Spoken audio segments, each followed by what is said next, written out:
আজকে Islamic front Bangladesh Dhaka মহানগর কর্তৃক আয়োজিত আজকের এই বিক্ষোভ ও প্রতিবাদ সমাবেশের সভাপতির বক্তব্য পেশ করবেন ইসলামিক ফ্রন্ট বাংলাদেশ ঢাকা মহানগরের সংগ্রামী সভাপতি জননেতা আল্লামা মোশাররফ হোসেন হালালী ভাই।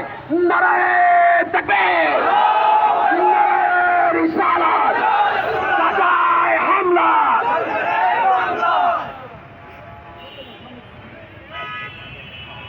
আসসালামু আলাইকুম ওয়া রাহমাতুল্লাহি ওয়া বারাকাতুহু।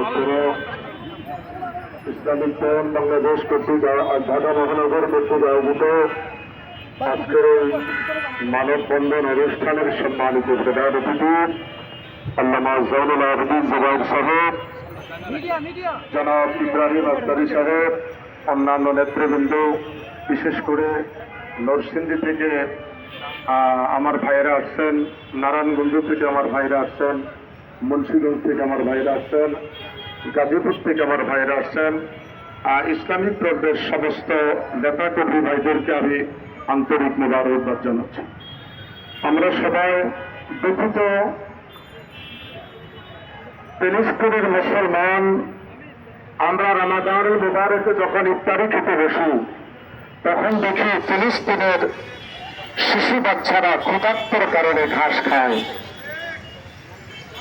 কথা বলেন, আমরা যখন ইফতার খাই ফিলিস্তিনের মুসলমানরা তখন ঘাস খায়।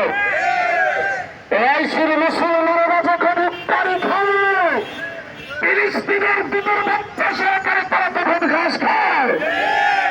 আমি বলব, আমার বাংলাদেশের উত্তরাঞ্চল প্রশাসন রয়েছেন, প্রধান উপদেষ্টা থেকে আরম্ভ করে ফিলিস্তিনের মধ্যে নিরীহ বাচ্চাদের জন্য, মানুষের জন্য যখন খাবারের গাড়ি যায়, সেই খাবারের গাড়িকে বাধা দিয়ে রাস্তার মধ্যে গাড়ির চাকার মধ্যে শুট করে গাড়িটাকে ব্রেক করা হয়।